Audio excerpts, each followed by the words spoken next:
Oke, gue yakin lo orang ngeklik video ini dengan thumbnail seperti itu bukan karena kalian penasaran sama maksudnya, tapi karena kalian relate sama maksudnya. Udah menjadi rahasia umum kalau kalian mau ngelapor polisi itu harus ada lah ya.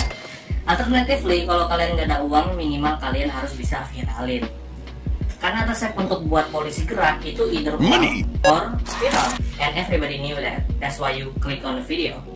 Itu kenapa polisi mendapat nilai 41% dari profesi yang tidak dipercaya di Indonesia. Sekarang gue tanya, udah berapa banyak dari kalian yang pernah melapor polisi tapi nggak dibantu? Angkat tangan coba. Oke, turun tangan. Sekarang coba cek kantong kalian, pasti ada amplop warna merah. Sumpah kalau ada satupun dari kalian yang beneran cek kantong, gue beneran kecewa sih. Anyway, gue juga pernah ada kawan yang dia kehilangan motor. Dia kemudian lapor ke polisi dan sudah dijelaskan kalau ada bukti CCTV. Dan ya cuma dibuat surat kehilangan doang dan nggak berusaha dicari. Maksud gue itu di tengah-tengah kota loh kehilangannya, bukan kayak di hutan atau gimana yang nggak ada saksi atau CCTV. Gue yakin kalau mereka bertindak di hari itu juga, sooner or later pasti ketemu tuh orang. Tapi karena kawan gue itu orang biasa-biasa aja, tanpa orang tua yang kaya, tanpa duit, tanpa koneksi, jadi ya segitu-gitu aja. Gue yakin kalau permasalahan seperti ini sudah terjadi di seluruh Indonesia, di daerah yang berbeda-beda, dan orang yang berbeda-beda dengan kasus yang berbeda-beda. Bisa jadi kalian yang nonton video ini salah satunya. Dan kalau memang begitu, coba ceritain di kolom komentar kasus kalian. Nah, permasalahan seperti ini juga gue yakin udah terjadi dari dulu. Bahkan gue bisa dengan yakin ngomong ini udah terjadi dari tahun 2000-an. Bedanya pada tahun-tahun tersebut belum terlalu banyak CCTV dan belum ada budaya memviral-viralkan, makanya kurang tercover lah gitu. Tapi sekarang dengan kecanggihan teknologi, otak kita itu udah kayak hive mind. Orang di Aceh tahu, orang di Surabaya juga tahu. Kayak kalau misalkan ada video viral di mana bapak-bapak kayak nendang bocah misalkan, nggak berapa lama bakal ketemu itu bapak itu siapa, kerja di mana, alamat di mana. Dan karena udah viral pasti dikejar sama polisi dan disuruh buat video klarifikasi atau apalah. Nah, ini ada kasus di mana polisi mau bergerak setelah viral, tapi sayangnya sudah terlanjur ada korban jiwa. Jadi ada kasus penembakan bos rental, di mana kalau gue simpulin ada bos rental yang menyewakan mobilnya, tapi mobilnya ini malah dibawa kabur, dilacak dan didatangilah yang membawa kabur mobilnya ini. Tapi saat bos rental datang untuk mengambil kembali mobilnya, dia malah kena tembak sama orang yang bawa kabur mobilnya ini. Nah, plot twistnya ini adalah sebelum dia melacak dan mengejar mobilnya yang dibawa kabur ini, dia dan anaknya sudah mampir ke Polsek Cinangka untuk melapor dan meminta pendampingan, tapi ditolak sama Polsek Cinangka, yang membuat dia harus mengejar pelakunya itu, pembawa kabur mobilnya itu, tanpa pendampingan dari polisi, yang mana membuat dia tertembak dan meninggal dunia. Sebelum gue lanjutin, ayo kita kirim doa dulu untuk korban dan keluarga korban biar mereka diberikan kekuatan dan dilimpahkan rezeki yang banyak ya. Amin. Nah, gue akan memutar beberapa video to keep you up to speed. Polsek Cinangka pada tanggal 2 Januari 2025 sekira jam 3.00 WIB kedatangan satu unit mobil minibus yang berisikan kurang lebih 6-7 orang pria dewasa, yang saat itu ketika dikonfirmasi yang bersangkutan menyatakan bahwa itu dari leasing, sementara kawannya lagi menyatakan bahwa itu dari rental, bermaksud untuk meminta pendampingan untuk melakukan penarikan satu unit kendaraan mobil di Cinangka.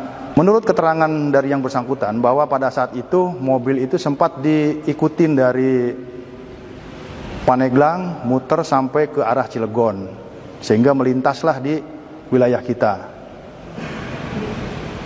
Namun pada saat yang bersangkutan meminta untuk pendampingan dari personil kita, ya tentunya personil kita yang paling utama adalah menanyakan legalitas ataupun identitas daripada kendaraan yang akan ditarik itu. Kemudian dalam masalahnya masalah apa?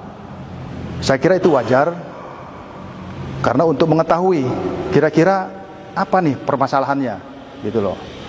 Nah, kemudian ketika itu ditanyakan, rupanya yang bersangkutan memburu waktu atau tergesa-gesa sehingga tidak sempat menunjukkan dokumen yang diminta oleh petugas.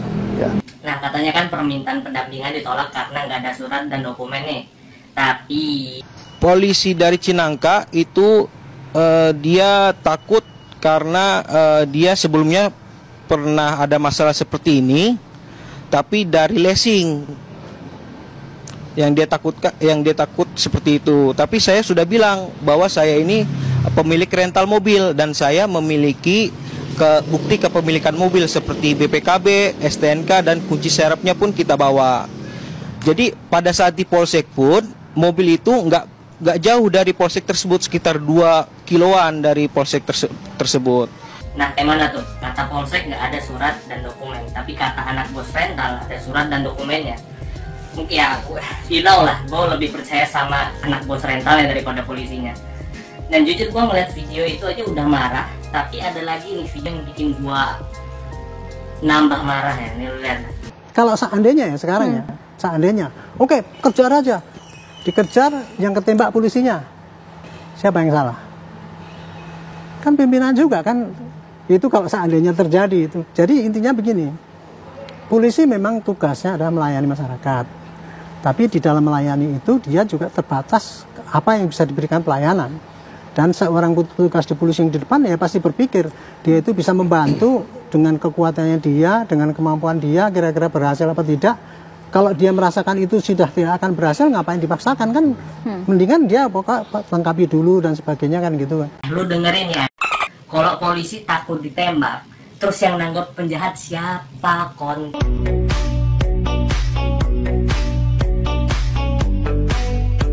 Ada ya Allah, punya negara kayak gini banget sih. Ampun gua mah. Setahu gua ya kalau di luar negeri kayak di Amerika misalkan, kalau polisi ditelepon karena misalkan ada perampok atau apa, mereka nggak bakal minta surat atau dokumen. Mereka datengin dulu dan selesaiin dulu kasus atau laporannya ini. Nah, kalau misalkan beneran ada perampok kan ya enak, udah ada polisi. Dan kalau ternyata itu telepon prank dan nggak ada perampok, ya ntar yang nelpon itu dikenakan sanksi misdemeanor atau sanksi lain lah. The point is, datengin aja dulu yang butuh pertolongan. Urus surat atau dokumen itu nanti aja. Ini di Konoha kagak. Harus ada surat dari RT, dari RW, dari kelurahan, dari kecamatan, dari Capil, dari Dinas Tenaga Kerja, dari Dinsos, BPKB, SIM, STNK, SKCK, BPJS, NPWP, PIN ATM, password Facebook, link Doodstream, akun Pornhub, Premium, Darknet, Hentai Heaven. Alah, keburu mati duluan itu manjir. Konyol. Oke, mungkin segitu aja dari gua.